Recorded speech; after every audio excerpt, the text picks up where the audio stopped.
Welcome to Shul Machshava on the Dash. Your sponsor, Lo Nishma Sam B'Yaakov Shalom Le'Abbas Yitzchok. We're holding in Horayos Daf Hey. The Gemara, towards the end of Amud Beis, brings that how do we know, according to Rabbi Yudo and Rabbi Shimon, that every Shevet is called a Kahal? So the Gemara brings the Passuk that's brought down in Pashas Vayichi, when Yaakov Avinu is telling Yosef the story of his life and the reason why Menashe and Ephraim are going to be chosen to be Shvatim. So it says over there that Yaakov tells Yosef, "V'yomer l'Hakadosh Baruch Hu told me, Hinei mafrecho u'v'yiresicho u'nesaticho leKahal amim." Baruch Hu promised Yaakov Avinu that you will have a Kahal amim. And the Gemara explains it means that he's talking about Binyamin. Binyamin is supposed to be born, is called Kahal amim. And immediately you see that one Shevet is called a Kahal.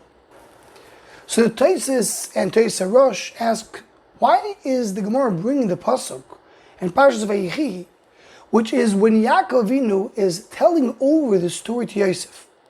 Why are we not bringing the original Passuk, which is Pashas Vayishlach, where there we have the story where Yaakov Baruch Hu is speaking directly to Yaakov Avinu. And it says over there, Vayomer lo Elokim, ani kel shakai, preuve, goy, ukehal goyim yemimeko. It says over there the Kahal Goyim, the same lashon that it says at Pashas Vayichi. So why do we bring it right from there? Because promised that Yaakov Avinu is going to have Binyamin, and it says Kahal. Why is the Gemara bringing the Passuk in Pashas Vayichi and not Pashas Vayishlach?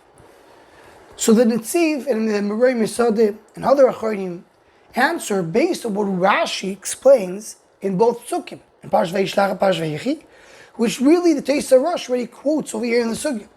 Rashi explains there that Kadosh Baruch Hu's promised to Yaakov Avinu to have 1 and 2. 1 is referring to Binyamin, and the 2 is referring to Ephraim and Menashe.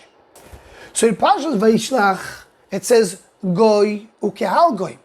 Goy is referring to Binyamin, ukehal Goyim is referring to Menashe and Ephraim. And Pashas Vayichi, Rashi explains that Kahal Amim, Kahal means Binyamin, and Ami means Ephraim and Menashe. So it's very clear why the Gemara brought the Passuk of Pashas Vayichi, not Pashas Vayishlach. Because in Pashas Vayishlach, the word Kahal doesn't refer to Binyamin. It's part of the next word, Kahal Goyim, which refers to Ephraim and Menashe, again, 2 Shvatim. I'm trying to bring a raya, the word Kahal means 1 Shevet. So for that, I have to bring Pashas Vayichi, where it says Kahal Amim, Kahal means Binyamin. What's a little bit hard to understand is why that changed. Why in Pashas Vayishlach, the word Kahal is referring to Ephraim and Menashe, and in Pashas Vayichi, the word Kahal refers to Binyamin. And it seems that that's what bothered the Re'em, the Leo Mizrahi on Rashi, in terms of the Girus of Rashi. And the Guraya seems to be not bothered by that. But still need beer why it changed. Another answer on here on the question of the Sugya, why did the Gemara quote the Passuk in Pashas Vayichi and not Pashas Vayishlach, is brought down the Sefer Mogin Giborim, which is a Pirush on Meseches Horayos, and explained more in the Sefer Avraham is Einov, which was written by Rabbi Avraham, the son of Rabbi Chaim Valaji. The Hafshar Loimar, the Pashas Vayishlach, when it says Kahal Goyim, doesn't refer to 1 Shevet. Very possible that Kahal means 2 Shvatim. But Yaakov Avinu had only 1 Shevet that was born afterwards, only Binyamin. Maybe Efshar Shagar Machet. Maybe lo niskaymo yisa bracha.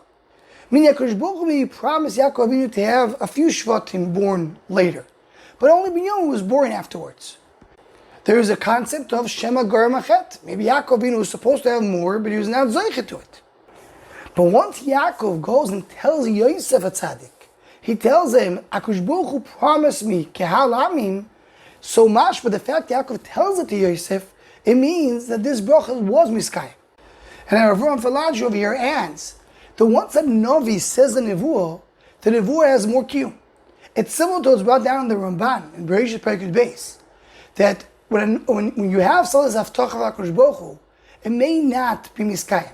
But once you come and you do a Maaseh here in the world, once the Navi does some kind of a sign that this Nevuah is miskayim, so the Nevuah is already starting in this world. There's some chalais of it over here in the world.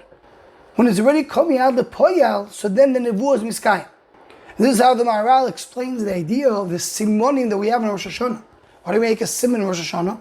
Because we want to have a kiyum of the bracha already in the world. Once it comes out in the world, it continues. So Rav Falaji says similarly, once a Navi speaks the Nevuah in the world, it's not only Haftacha that HaKadosh Baruch Hu said, but the Navi comes and quotes HaKadosh Baruch Hu, there's some kiyum of it in the world. So the fact that Yaakov is repeating it to Yosef tells me that it was Miskayim. So if HaKadosh Baruch Hu promised Yaakov originally to have a call, and he meant many Shvatim, there was no kiyum, how does Yaakov repeat that to Yosef? Tells me over here that call that it refers to in Parashat Vayishlach, that were referred to Binyamin, and Binyamin is called a call. And this may be a direction to explain where Rashi changed, and Parashat Vayishlach call doesn't mean Binyamin, and Parashat Vayechi it does. Maybe based on that we could say some answer, and this may be something to think about. Anyone who wants to join the Shomach Shavah email list, also go please email shomachshavah@gmail.com.